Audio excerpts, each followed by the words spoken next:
good to have you back again. We are rounding up with this aspect of the quadratic equation. Here we have the topic again, sum and product of roots of a quadratic equation. But there is another twist to it this time around. Now, I would just like to read what we have on the screen. So, we have a background of what we want to do. So, given the roots of a quadratic equation, we can formulate the corresponding quadratic equation. That is, the quadratic equation whose roots are alpha and beta is given as this expression that you have on your screen, s squared minus alpha plus beta x plus alpha multiplied by beta is equal to 0. That is equation 1.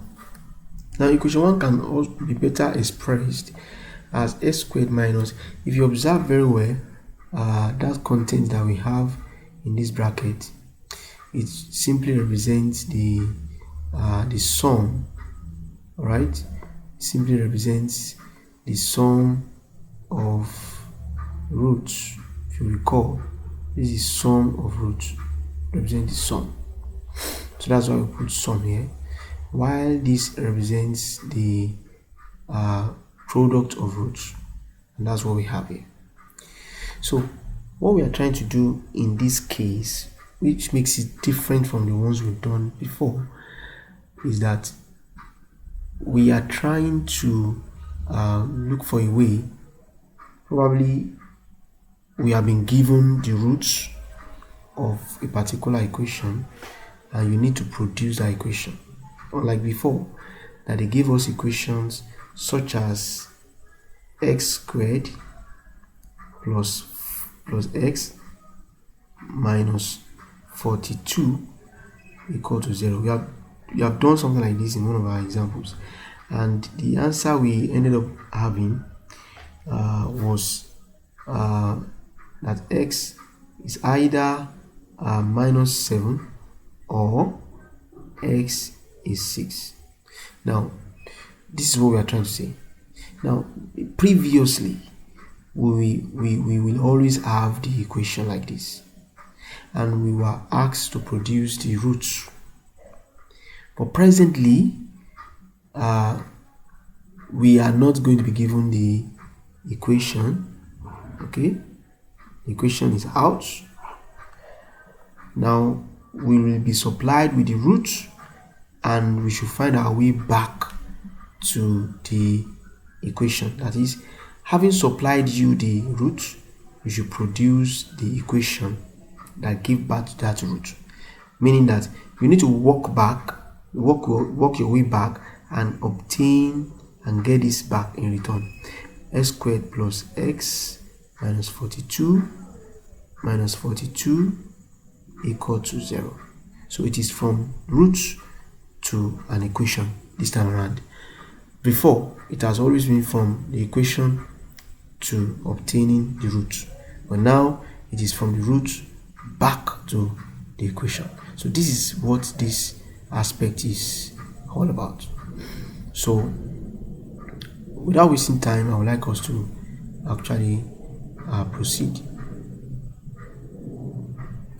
So we have an example on our screen that says find the quadratic equation whose roots have been supplied as 3 and minus 2. Okay, so in that case, we move on. I'll be using two methods, but the second method will be shorter, but I want us to just see how this first method works. Okay, so just go along with me. Now, when we say root of an equation, of a quadratic equation, if you remember very well, at the end of the day, when we are claiming that a particular number is root, we always say that x is either equals to 3, or we say in this case that x is equal to minus 2. Sorry about that, minus 2. Is that okay?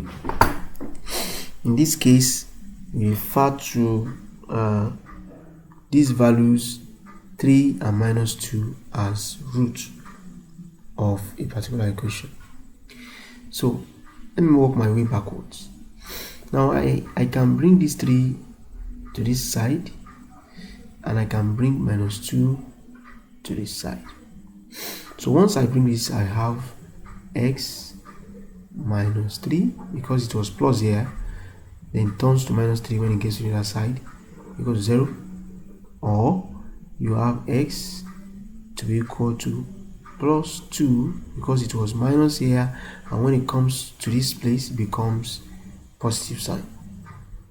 Okay, so if this is 0 or this is 0, if I multiply these two expressions, that is, if I multiply this content here, this one, with this one, if I try to multiply them, you'll be able to guess what the answer is. If this is amounting to 0 and this x plus 2 is also amounting to 0, then their product should give me 0. So what I mean is, if I have x minus 3 to multiply x plus 3 plus 2, my outcome will be 0. Why? Because this expression claims to be 0, and x plus 2 also claims to be 0. So if they should multiply each other, then we have 0. So now let me open the bracket. Let me expand one by one. We have x to multiply x. We have x squared. Then we also have x again going to multiply 2. We have that is plus 2, that will plus 2x. Then we have minus 3 coming to multiply x, that will be minus 3x.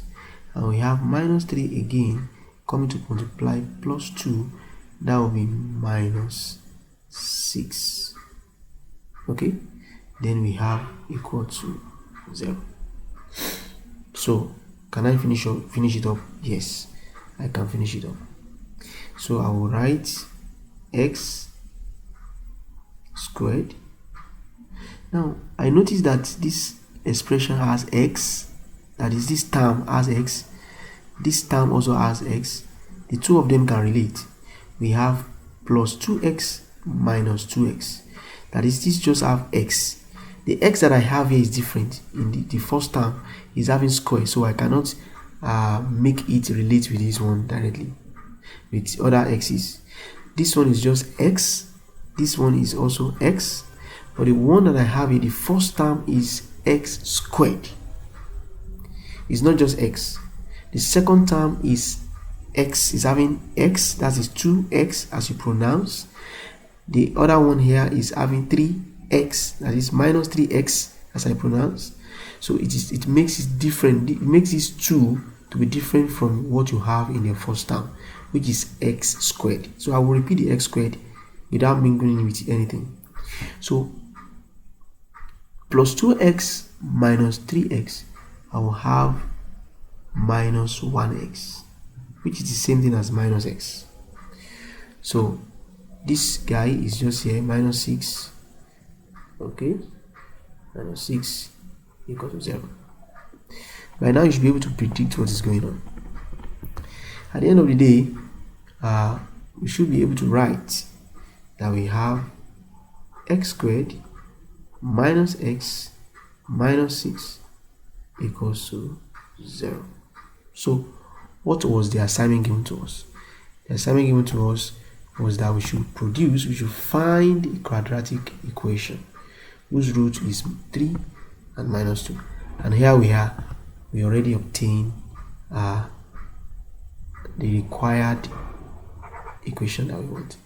I mean, we have gotten this. This is a quadratic equation that we are looking for. Now, without going through this sweat, we can actually obtain it in another way.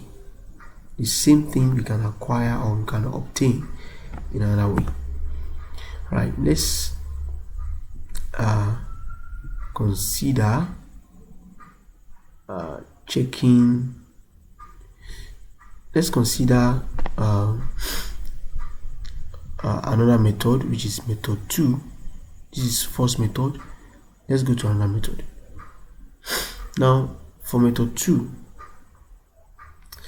before we proceed into method 2, I would like us to revisit that page, the first slide that we use. Let's go there.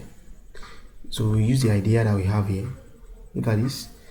The idea is that you have x squared minus sum of roots x plus product of roots is equal to 0. This is a quadratic equation that will be produced from the given roots. So we use this idea. Let's go back to that slide. So method 2 now. Let's proceed. Now for us to obtain that quadratic equation, it says find the quadratic equation whose roots are 3 and minus 3. So let's go. We have let me write the formula. X squared minus, I'll write it. I would like to write the English part, that second part that says minus sum of roots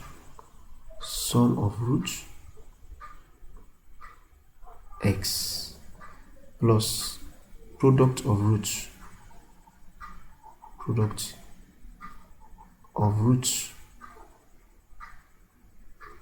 alright, equals to 0. What do I mean by that? It is x squared minus alpha plus beta x plus alpha beta equal to 0. So, and I'm already familiar with how to get alpha plus beta and alpha beta. So let me proceed to doing that. So I'll just write where my alpha plus beta equals, that is minus that is a what's it called now, sum of roots. If one is alpha and the other is beta, that is, if this is alpha and this is beta, are you following me? Then all we simply do is what? We should add these two together. Here we have 3 plus minus 2. Here they have given us the roots, so we can just add them directly. So in this case I have 3 minus 2, because plus times minus will be minus. Then our answer here will be 1. Okay. Then also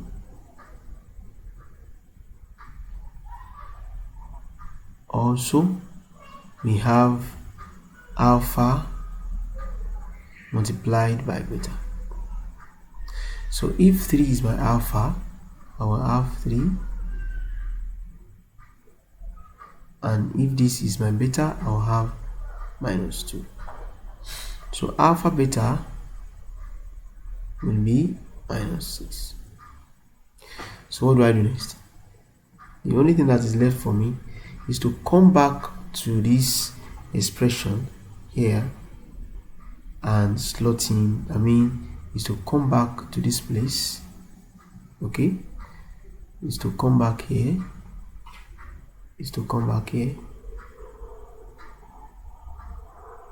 all right, and slot in those values. What do I mean by that? I will come here and I will put in the value of alpha plus beta that I got here, which is 1, and I'll also put in this one, which is minus 6. So let's quickly do that. So we have, therefore our equation will be x squared. What did I get for alpha plus beta? That is 1. So minus 1 followed by what? X plus, what do I have here? Alpha beta is what? Minus 6. Okay, okay, equals to 0. In that case, I will end up having x squared minus x plus times minus is minus 6. Our answer is 0. Sorry, yes, it's equal to 0. So which is the same thing as what we obtained in the first method, right? It's the same thing as what we obtained in the first method. So if you go back and check the first method, we got exactly the same thing as this. So with this, we have come to the end of this presentation. So I am going to leave you with this for you to be able to practice. Thank you for your patience. Thank you for staying with me. I'll see you next time by God's grace.